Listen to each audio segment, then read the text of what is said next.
Hi everyone, I am Ravi. मैं आज chemistry पढ़ाऊंगा। पहला चैप्टर है हमारा क्लास 11th का, राइट, मोल कंसेप्ट। लॉकडाउन में हमने ये ऑलरेडी मैं जून से पढ़ा रहा हूँ 1 महीने से बट कुछ लोग क्लास मिस कर देते हैं, उसके वजह से हम लोग रिकॉर्डेड वीडियो अब यूट्यूब पे डालेंगे, राइट। तो ये चैप्टर बेसिकली पहला चैप्टर है बट वेरी इंपॉर्टेंट है। जेई के हिसाब से, मेडिकल के हिसाब से थ्रू आउट 11th में यूज होगा, 12th क्लास में भी यूज होगा, है ना। इस चैप्टर को अगर हम बात करें, स्टोइकियोमेट्री एक चैप्टर है जो कि डिटेल में फोकस करेगा किस किस चीजों पे भाई। तो मोल पे, मोल कंसेप्ट बोल सकते हैं, मोल का डिफिनेशंस, मोल पे बेस्ड प्रॉब्लम्स, मोल का डिफिनेशन बोल सकते हो आप क्या है मोल पे बेस्ड प्रॉब्लम्स, या इसको ऐसा बोल सकते हैं मोल कंसेप्ट पे बेस्ड चीजें। नेक्स्ट आएगा आपका, इसको बोलते हैं हम लोग कंसंट्रेशन टर्म्स।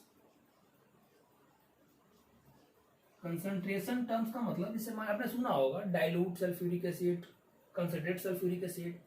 तो हम कैसे मेजर करते हैं? आपने जैसे सपोज कोई वाटर लिया एक ग्लास, उसमें चीनी डाल दिया, तो कैसे उसको टेक्निकली एक्सप्रेस करोगे? आप ये नहीं बोलोगे 2 चम्मच चीनी इन 1 ग्लास वाटर। क्या क्या तरीका है ना। मोलरिटी अगर किसी ने सुना हो तो ये थ्रू आउट 12th में भी चैप्टर से उसमें यूज होगा कंसंट्रेशन टर्म्स। उसके बाद हम लोग देखेंगे ऑक्सीडेशन स्टेट क्या होता है, फिर देखेंगे ऑक्सीडेशन रिडक्शन क्या होता है, जिसको कंबाइंडली हम लोग क्या बोलते हैं भाई, रिडॉक्स रिएक्शन। ऑक्सीडाइजिंग एजेंट क्या होता है, रिड्यूसिंग एजेंट क्या होता है, ये सारी चीजों में आएगा ये सब चीज। बैलेंसिंग देखेंगे, बैलेंसिंग ऑफ रिडॉक्स रिएक्शन, किसी रिएक्शन को कैसे बैलेंस करते हैं। इक्विवेलेंट कंसेप्ट, इक्विवेलेंट क्या होता है, क्या मतलब है उसका, किस तरीके से हमारे न्यूमेरिकल्स को आसान बना देता है। जहां मोल कंसेप्ट पे आपको पता चलेगा 5-6 मिनट लग रहा है, फ्रैक्शन ऑफ सेकंड्स में इक्विवेलेंट कंसेप्ट से क्वेश्चन बनता है। फिर टाइट्रेशंस वगैरह क्या है कि हमको मान लिया जाए एक हमने कोई ऐसा सॉल्यूशन बना के दे दिया जिसमें आपको पता नहीं है कि उसमें कितना आपने अमाउंट डाला है सॉल्यूट का, राइट, उसको पता करना है। तो कौन सा तरीका हो सकता है, कैसे एक्सपेरिमेंटली फाइंड आउट कर सकते हैं, ये सारी चीज। तो इतना सारे चीजों को मिला के हम लोग बोल सकते हैं बड़ा चैप्टर स्टोइकियोमेट्री, है ना। तो इससे स्टार्ट करेंगे।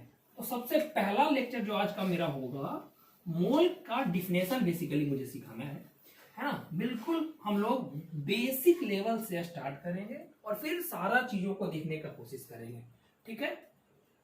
तो मोल वर्ड जानने के पहले आपको पता होना चाहिए, मैं बिल्कुल बेसिक का बात करूंगा, मैटर तो हर किसी को पता होगा कि मैटर क्या होता है भाई।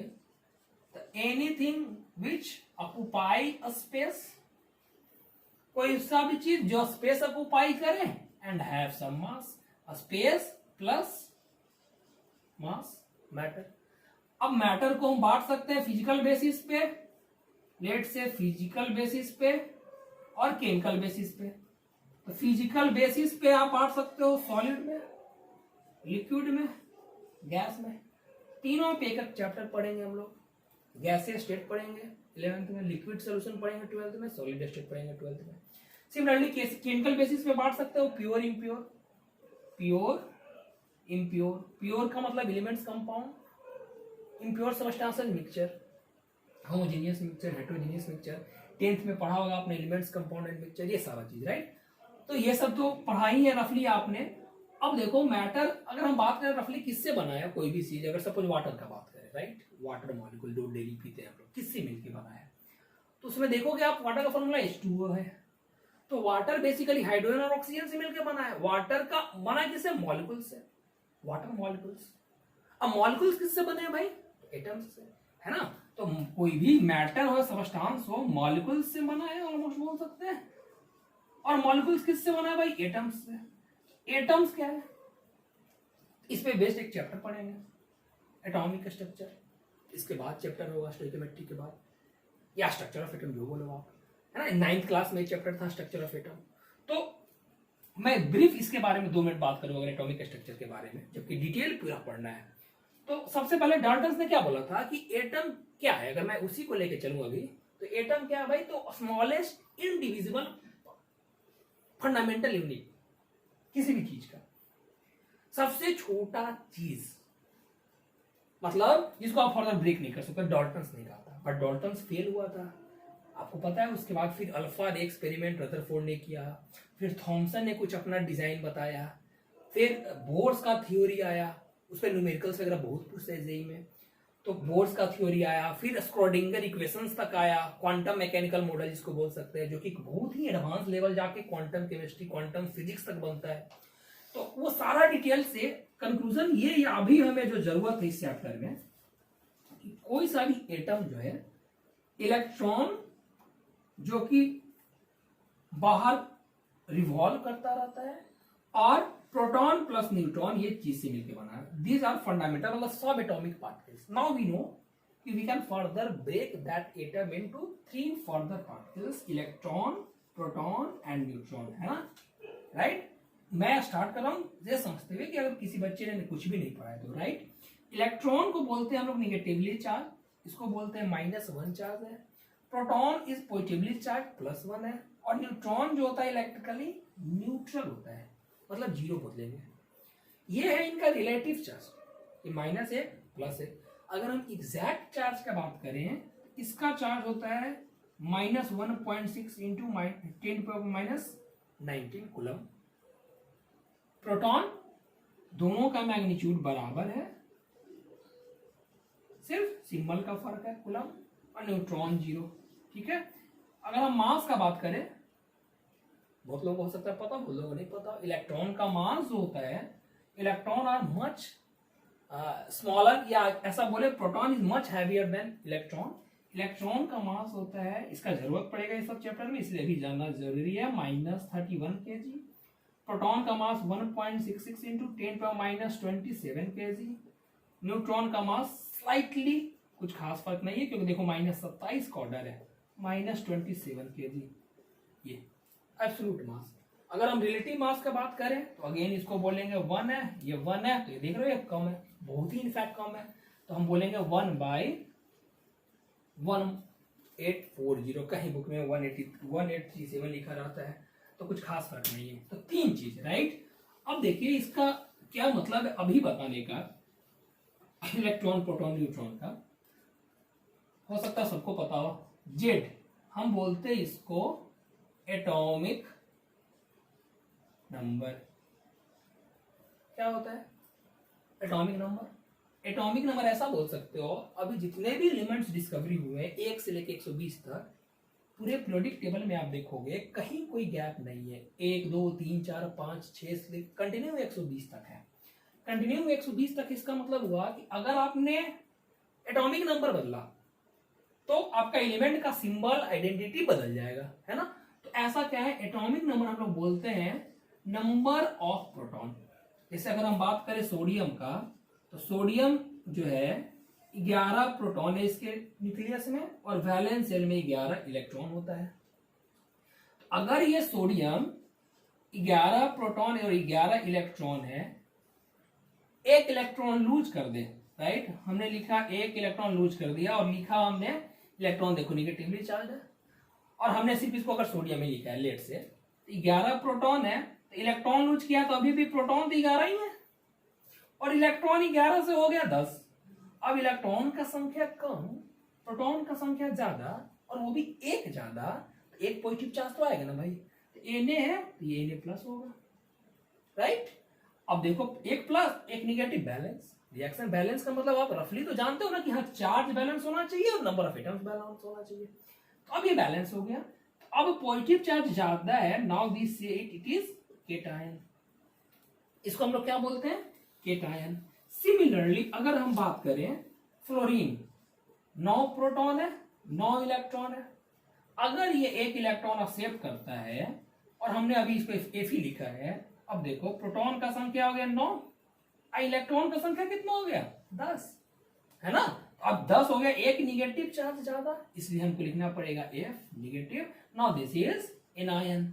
सिमिलरली बहुत सारे कैटायन है। मैग्नीशियम, तो मैग्नीशियम 2 इलेक्ट्रॉन अगर लूज करेगा, 12 प्रोटॉन 12 इलेक्ट्रॉन।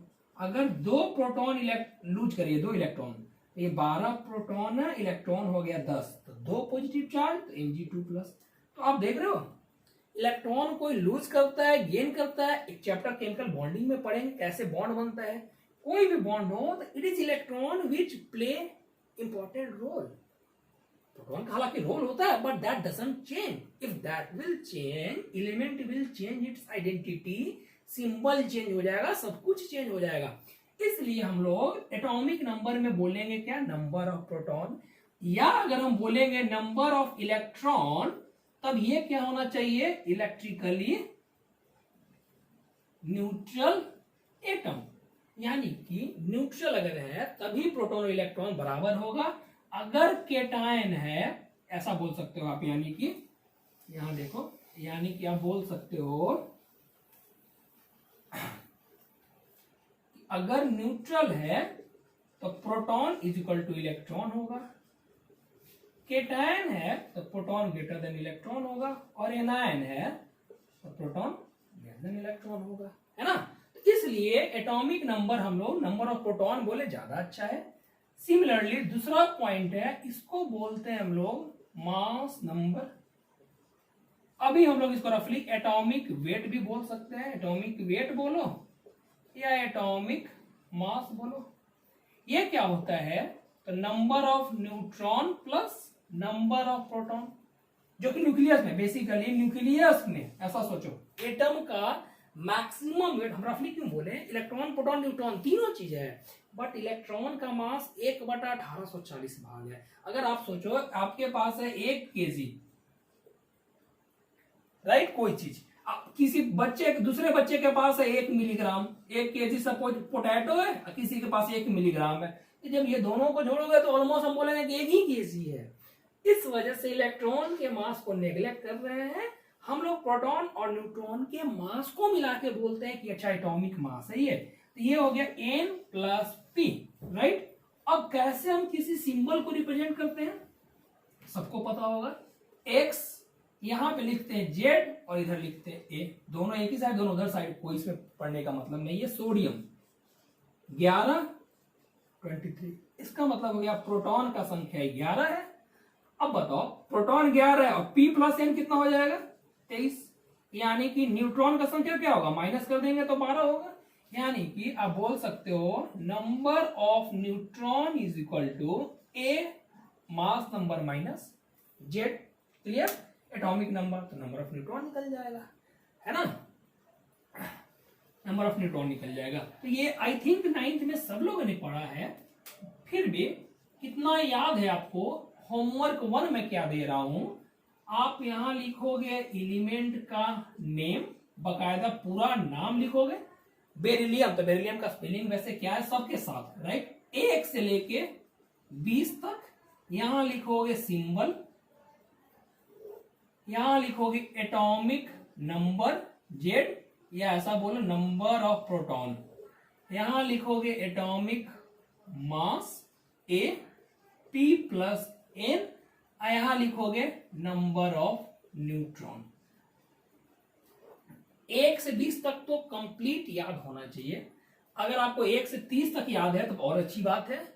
उसके बियॉन्ड पीरियोडिक टेबल में अगर क्वेश्चन आता है, जैसे आपको ये याद होने का जरूरत नहीं है कि आप याद ही रखो कि Mn का जो है 55 एटॉमिक मास, एटॉमिक मास तो नहीं, एटॉमिक नंबर 1 से 30 तक याद होना ही चाहिए। वैसे हम लोग जब पीरियोडिक टेबल चैप्टर पढ़ेंगे तो उसमें बाकी भी कैसे एलिमेंट्स का याद कर सकते हैं, बहुत सिंपल तरीका, आपको रटना वटना नहीं है, राइट, बहुत सिंपल तरीके से कैलकुलेट कर सकते हैं। बट मास नंबर कैलकुलेट करना, राइट, वो दिया रहेगा क्वेश्चन में, डाटा दिया रहेगा। आप हमेशा देखोगे कि प्रोटॉन और न्यूट्रॉन में जो रिलेशन है 1 से 20 तक है, खास करके जितना प्रोटॉन है, न्यूट्रॉन जो है, जैसे सपोज अगर हम बात करें कार्बन तो 6 है, तो कितना हुआ ये 12, तो प्रोटॉन भी 6 न्यूट्रॉन भी 6, नाइट्रोजन तो 7 14, 7 प्रोटॉन है 7 न्यूट्रॉन, रफली सेम रहेगा या उससे थोड़ा ज्यादा, है ना। अब ये क्यों होता है, एक होता है N/P रेशियो, ये सब पढ़ रहा है केमिकल काइनेटिक्स चैप्टर में, हम लोग डिटेल देखेंगे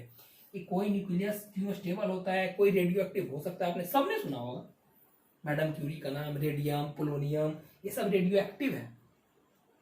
रेडियो एक्टिव का मतलब भाई आप 1 kg रख के जाओगे तो पता चला 10 दिन के बाद कुछ और हो जाए।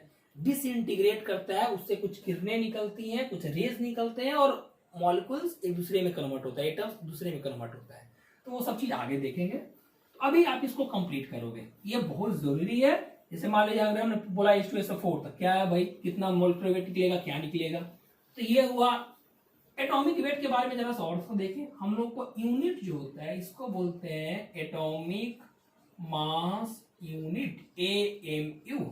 हम लोग बोलते हैं क्या, पहले हाइड्रोजन को रेफरेंस लेते थे, अब हाइड्रोजन नहीं, हम लोग कार्बन को रेफरेंस लेते हैं, कार्बन 12 का एग्जैक्ट वेट जो है वो 12 AMU है। तो बेसिकली हम लोग बोलते हैं एटॉमिक मास यूनिट का मतलब, अगर हम 12 यूनिट है कार्बन 12 का, उसको 1/12 से डिवाइड कर दे तो 1 आ गया, है ना। तो 1/12 into mass of 1 atom of C12। C12 क्यों, क्योंकि एक कार्बन का मास होता है 12 और दूसरा होता है उसको बोलते हैं 14, ये रेडियो एक्टिव है। ऐसे चीज को सुना होगा ना, क्या बोलते हैं, आइसोटोप। पूरा एटॉमिक स्ट्रक्चर में आइसोटोप, आइसोबार, आइसोटोन सब कुछ देखेंगे। फॉर टाइमिंग अभी इसके आगे जरूरत नहीं पड़ेगा एटॉमिक स्ट्रक्चर चैप्टर का। तो 1/12 into mass of 1 atom of C12, या बोल सकते हैं हम लोग मास ऑफ 1 न्यूक्लियन। न्यूक्लियन क्या होता है, या आप सिंपली बोलो प्रोटॉन और प्रोटॉन, न्यूक्लियस के जो अंदर है। यानी कि प्रोटॉन का मास अभी थोड़ा देर पहले देखा था 1.66 इंटू 10⁻⁻24 ग्राम, या बोलो 1.66 इंटू 10⁻⁻27 kg। अब ये हुआ एटॉमिक मास यूनिट, बट ये हम लोग ना के बराबर बहुत कम यूज करते हैं। यूज जो करते हैं वो होता है ग्राम एटॉमिक मास। ये सिंपली बोलो, सिंपली मतलब हम लोग रफली अब से सिर्फ यही यूज किया करेंगे, एटॉमिक मास। ये है क्या भाई, ये होता है mass of atom expressed in gram. Atom बोलो, एलिमेंट बोलो, एक्सप्रेस्ड इन ग्राम। जब हम ग्राम में एक्सप्रेस कर दें तो उसको बोलते हैं ग्राम एटॉमिक मास या सिंपली एटॉमिक मास। ये एग्जैक्टली क्या होता है, तो बोला जाए मास ऑफ 6.023 इंटू 10⁻³ एटम्स। जैसे मान लिया जाए कार्बन 12 का मास है 12 AMU, उसको 1/12 से डिवाइड कर दे तो 1 AMU आ गया। अब ऑक्सीजन 16 गुना है तो 16 AMU, नाइट्रोजन 14 गुना है तो 14 AMU। वो हुआ एटॉमिक मास यूनिट। हम क्या कर रहे हैं कि वैसा 6×10⁻23 एटम का मास, या इसी को बोल रहे हैं मास ऑफ 1 मोल एटम्स। अब मोल वर्ड नया आया, अब देखेंगे हम इसको। देखो इसको फर्दर एक्सप्लेन करें, अगर मास ऑफ इतना एटम्स, इसका मतलब क्या हो गया, जैसे कि मास ऑफ 1 ऑक्सीजन एटम, एक ऑक्सीजन एटम का बात करें अगर हम, सिंगल एक ऑक्सीजन एटम, उसका मास होता है 16 AMU, मतलब 16 गुना भारी है। इसलिए मास ऑफ 6.023 इंटू 10⁻23 ऑक्सीजन का बात करें अगर हम, ध्यान दीजिए एक एटम का मास 16 AMU। हम इतना एटम्स का बात करें तो क्या करेंगे बताओ, 16 AMU, एक पेंसिल का दाम 5 रुपया, तो 10 का पूरा आप देखोगे ना। मोल कंसेप्ट हम यूनिटरी मेथड से इतना फास्ट और इतना अच्छे से कर सकते हैं, कोई मतलब घबराने की जरूरत ही नहीं है। जब कुछ लोग बोल देते हैं मोल कंसेप्ट मतलब गोल कंसेप्ट, पता नहीं क्यों लग जाते हैं। It's very simple, 16 AMU into 6.023 into 10⁻23। अब देखिए 16 AMU को हमने क्या किया, तोड़ दिया ग्राम में, ये ग्राम हो गया, इंटू 6.023 इंटू 10⁻23। यहाँ क्या बोले, अब जरा देखो इसको 23 और यहाँ पे सॉरी AMU को क्या लिखे थे -24 ना, -24 ग्राम होता है। तो पावर 23 -24 तो -1। इसको देखोगे 1.66 इंटू 6 को तो 10 आएगा। ये पूरा को जोड़ोगे तो 10 या -10 तो कितना बच गया, 16 ग्राम बच गया। यानी कि ये क्या आया, इतना एटम्स का मास आया 16 ग्राम। इसी को हम लोग बोलते हैं एटॉमिक मास, या बोल सकते हैं molar atomic mass. Molar atomic mass of oxygen element कितना हो गया भाई? 16 ग्राम पर मोल। मोल एटॉमिक मास मतलब एक मोल ऑक्सीजन एटम होगा, एलिमेंट होगा, उसका मास 16। मोल अभी भी वर्ड इतना एटम्स, मतलब ऐसा समझे उतना एटम्स का मास 16 है। सिमिलरली अगर हम मॉलिक्यूल का बात करें, अगर हम बात करें, ये तो एटम हुआ, अगर हम सिंपली बात करें ग्राम मॉलिक्यूलर मास, राइट, तो ग्राम मॉलिक्यूलर मास का मतलब mass in gram, mass expressed in gram of molecules, mass of molecules expressed in gram. अगर हम बात करें सपोज H2O का, तो ये एक मॉलिक्यूल है।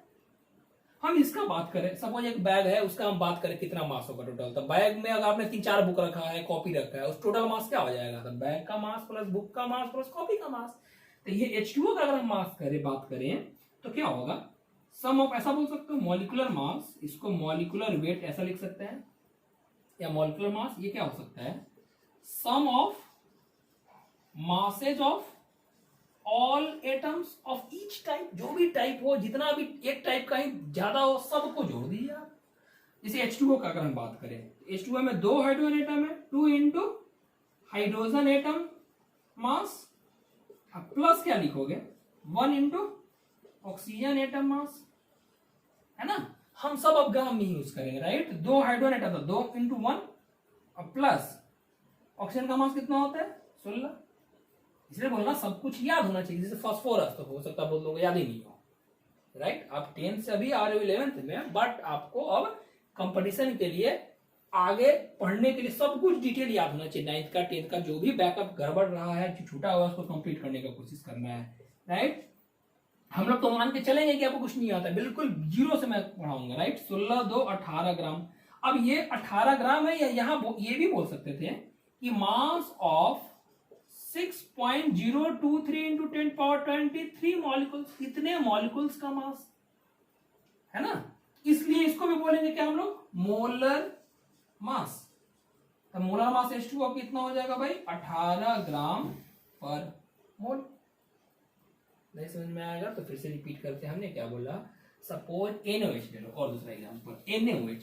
तो NaOH जो है ये मॉलिक्यूल है भाई, किससे मिलके बना है? तो एक सोडियम एटम बोले ही बोलते हो आप, एक ऑक्सीजन एटम बोलते हो आप, एक हाइड्रोजन एटम बोलते हो आप, राइट। ये एक नहीं है, इसमें छुपा हुआ है मोल वर्ड, मतलब 6 to 10 पे पावर 23 वर्ड छुपा हुआ है। क्लियर? एग्जैक्ट मोल के बारे में और डिटेल बताते हैं, अभी इतना ये छुपा हुआ है। तो ये हुआ मिलके टोटल कितना? सोडियम का मास जोड़ेंगे 23, ऑक्सीजन का 16, हाइड्रोजन का 1, तो कितना आ गया? 40 ग्राम, है ना। पर मोल क्या होता है? रुक जाओ, उतना ही आपको पहले बताऊंगा, कोई दिक्कत नहीं है। अब आपके लिए सेकेंड होमवर्क क्या है कि जैसा हम निकाल रहे हैं, calculate mass, calculate molar mass of following: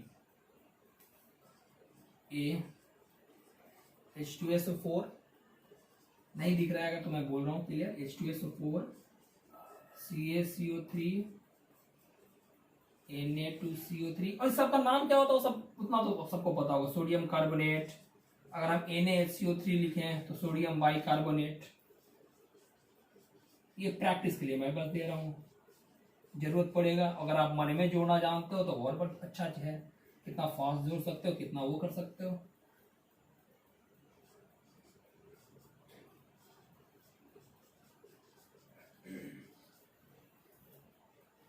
चलिए इतना ही करिएगा, ठीक है।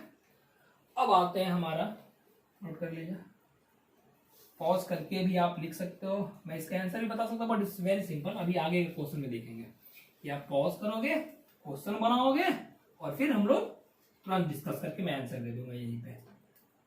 अब आ जाओ रियल डिफिनेशन हमारा, मोल। मोल क्या है? क्लियर? जैसा सोचो आप, मोल को ना एज अ यूनिट की तरह ट्रीट कर रहा है। जैसे अगर हम बात करें 1 क्विंटल, तो 1 क्विंटल क्या होता है? 100 kg। 1 दर्जन बात करें हम तो 12 होता है कि नहीं। तो उसी तरीके से आप सोचो, अगर बिलियन क्या होता है? 10⁹, मिलियन क्या होता है 10⁶, ये यूनिट्स है ना। और भी यूनिट से हम लोग अभी आएंगे। किलो क्या होता है 10⁻3 किलोग्राम, तो 10⁻3 ग्राम को किलोग्राम हो रहा है, राइट। तो अगर हम एज यूनिट इसको ट्रीट करो, बहुत आसान है, बोल सकते हैं यूनिट एक तरह से।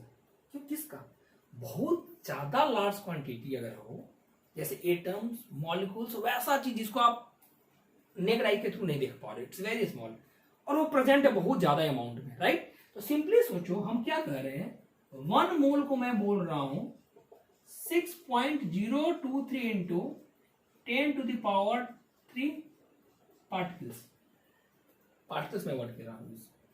मतलब अगर 1 मोल अगर हम बोले कोई भी चीज, इसका मतलब 6×10⁻23, रफली 6×10⁻23। तो बोलोगे फिर केमिस्ट्री में क्यों? क्योंकि अगर हम फिजिकल ऑब्जेक्ट जिसको आंख से देख पा रहे हो, अगर हम पेन का बात करें, 1 मोल पेन पूरी दुनिया में नहीं होगा। कितना पॉपुलेशन है, 10⁻11 12, एक आदमी के पास 10 पेन 100 पेन, 10⁻12 अगर पॉपुलेशन भी लो, एक आदमी 100 पेन, जबकि बहुत लोग नहीं होंगे, तो भी 10⁻14, पूरे कंपनी को भी मिला लो, नहीं होगा। बोलने के लिए यू कैन थ्योरेटिकली से यस, 6×10⁻23 पेन हो गया, 1 मोल हो गया, 6×10⁻23 स्पेक हो गया, बोलेंगे 1 मोल स्पेक है, बट नहीं हो पाएगा, पॉसिबल नहीं है प्रैक्टिकली कि उतना हो। छोटा छोटा चीज जिसको आप देख नहीं पा रहे हो, माइक्रोस्कोपिक लेवल्स का चीज है, आप यूज कर सकते हो। ऐसा नहीं है कि खाली एटम्स मॉलिक्यूल्स में यूज होता है, 1 मोल इलेक्ट्रॉन, 1 मोल प्रोटॉन, न्यूट्रॉन, 1 मोल अल्फा रे, इस टाइप का कुछ भी यूज कर सकता है। तो 1 मोल का मतलब इतना पार्टिकल्स है ना। अब पार्टिकल्स में क्या हम लोग लेते हैं, एटम्स, मॉलिक्यूल्स, आयंस, केमिस्ट्री का हम बात करें, किसी इलेक्ट्रॉन प्रोटॉन भी हो सकता है। अब ये देखो, ये सिंपल सा डिफरेंशियल बोलेगा सर इसको लैंग्वेज में कैसे लिख सकते हैं, तो लैंग्वेज में और समझने का अगर हम बात करें, देखिए कार्बन है एक एलिमेंट, कार्बन एलिमेंट का मास जो है 12 ग्राम। तो अगर आपने 12 ग्राम लेट से 12 ग्राम लेट से ये कार्बन है, सपोज इसका जितना भार है हमने ले लिया 12 ग्राम है ना। अब इसमें नंबर ऑफ एटम्स जो होता है वो होता है 6.023 इंटू 10⁻23 एटम्स। इतना को हमने डिफाइन कर दिया 1 मोल। मतलब कि या तो हम बोल सकते हैं 1 मोल अगर हमने बोला कार्बन, या हम बोल सकते हैं 6.023 इंटू 10⁻23 एटम्स ऑफ कार्बन, या बोल सकते हैं इज इक्वल टू हम बोल सकते हैं 12 ग्राम ऑफ कार्बन। देख रहे हो, mathematical definition is much required. आपको जरूरी नहीं है कि आप लैंग्वेज में उतार, इसी को लैंग्वेज में उतार दो ना, बट वो लैंग्वेज से ज्यादा बढ़िया ये है, राइट। अब लिखना ही चाहते हो तो ये लिख सकते हो, देखो 1 मोल इज, अगेन 1 नहीं, हम ये लिखेंगे suppose 1 mole is amount of substance, किसी भी सबस्टांस का amount is amount of substance that contains as many entities as there are in exactly 12 gram of C12 isotope. देख लो अब इतना 3 लाइन अभी बड़ा हो सकता है, एक बुक में मिल जाए लंबा लाइन। सिंपली मतलब है 1 मोल क्या है भाई, अमाउंट ऑफ सबस्टांस है जितना 12 ग्राम कार्बन, C12 C14 नहीं, उसका 14 ग्राम हो जाएगा। C12 वाले में 12 ग्राम में जितना एग्जैक्टली नंबर ऑफ एटम्स है उसी को हमने डिफाइन किया 1 मोल। क्लियर, ये पहला डिफिनेशन, राइट। यानी कि 1 मोल ऑफ एनी सबस्टांस का मतलब 6.023 10⁻23 पार्टिकल्स, या बोल सकते हो एटॉमिक मास। एटम्स अगर है, जैसे अगर हम बात करें 1 मोल सोडियम, इसका मतलब 23 ग्राम। या बोल सकते हैं अगर हम मॉलिक्यूल है तो उसका बोल सकते हैं मॉलिक्यूलर मास, मॉलिक्यूल से तो, या दोनों को मिलाकर बोल सकते हैं फॉर्मूला मास। तो पहला डिफिनेशन ये है, दूसरा डिफिनेशन ये। तीसरा डिफिनेशन बोलते हैं 1 मोल किसी भी चीज का मतलब 22.4 litre of any gas at STP, है ना। इसका मतलब हुआ क्या, STP का मतलब standard temperature pressure, standard temperature and pressure, मतलब 1 atm प्रेशर होना चाहिए, 0 डिग्री सेल्सियस या 273 केल्विन टेम्परेचर। इसका मतलब हुआ क्या, अगर 1 एटीएम प्रेशर हो, 0 डिग्री सेल्सियस टेम्परेचर हो, तो जैसे पानी का बोतल होता है 1 लीटर का, वैसा ही 22.4 लीटर का आपके पास अगर कंटेनर है, उसमें सिर्फ एयर है, तो हम लोग बोलेंगे क्या कि उसमें 1 मोल है। ये कैसे आता है आगे देखोगे, पीवी कंटेनटिक फॉर्मूला होता है। बट अभी टाइम भी 1 मोल अगर हम बात करें, इस कोई भी गैस हो सकता है, मतलब 0 डिग्री 1 एटीएम पे 22.4 लीटर अगर कंटेनर है, तो उसमें कितना गैस प्रेजेंट है, हम लोग बोलेंगे 1 मोल। क्लियर? तो 3 डिफरेंस हमने बताया, यानी कि अगर हम बात करें 1 मोल बोलो या 6 × 10⁻³ देख लो, मैं 6 लिखूंगा और 6 मान के आप न्यूमेरिकल्स बनाना है रफली। 0.023 लेने से कोई खास अंतर नहीं पड़ने वाला है, राइट? ये नहीं तो बोलो फॉर्मूला मास, नहीं तो बोलो 22.4 लीटर। एसटीपी मानते हुए अंडरस्टूड है। फॉर्मूला मास का मतलब एटॉमिक मास बोलो या मोलकुलर मास बोलो। इसका फर्दर अगर हम इसको एक्सप्लेन करें, जैसे अगर हम बात करें 1 मोल Na, इसका मतलब हो गया 6.023 × 10⁻23 एटम्स, क्योंकि सोडियम जो एटम्स एलिमेंट है। या बात करें हम 23 ग्राम, उसका एटॉमिक वेट, गैस है नहीं इसलिए गैस आएगा नहीं। अगर हम बात करें सपोज 1 मोल O2 गैस, अब देखो, अब 1 मोल अगर O2 गैस का अगर हम बात करें, तो O2 किससे मिलकर बना है भाई? मॉलिक्यूल से। O2 क्या है? मॉलिक्यूल से। तो हम क्या बात करेंगे? 6.023 × 10⁻23 मॉलिक्यूल्स ऑफ ऑक्सीजन। अब देखो, एक मॉलिक्यूल ऑक्सीजन का कितना एटम से मिलकर बना है? 2 से। तो क्या लिखेंगे हम लोग? 2 × 6.023 × 10⁻23 एटम्स ऑफ ऑक्सीजन, राइट? अगर हम बात करें 1 मोल O2 तो कितना मास हो जाएगा टोटल? एक ऑक्सीजन का 16, तो 2 का कितना होगा? 32 ग्राम। या फिर क्या बोल सकते हैं? 22.4 लीटर। ये चारों चीज लिखा सकता है। अब देखो, इसको हम लोग बोलते हैं Na, वो गैड्रो नंबर। आई थिंक समझ में आ गया होगा सबको। सिंपली डिफिनेशन, 1 मोल O2 का मतलब या तो इतना मॉलिक्यूल्स, या तो 2 × 2 इतना एटम्स, या इसका मॉलिक्यूलर वेट 32 या 22.4 लीटर। क्लियर? Homework 3, right? अगर हम बात करें 0.5 मोल CO2 गैस, कितना मॉलिक्यूल्स हुआ, कितना टोटल एटम्स हुआ, कितना ग्राम हुआ, कितना लीटर हुआ। क्लियर? ये पहला। दूसरा, अगर हम बात करें 2.5 मोल SO3 गैस, कितना मॉलिक्यूल्स हुआ, कितना एटम्स हुआ, कितना ग्राम हुआ, कितना लीटर हुआ। ओके, आप ये करके रखोगे।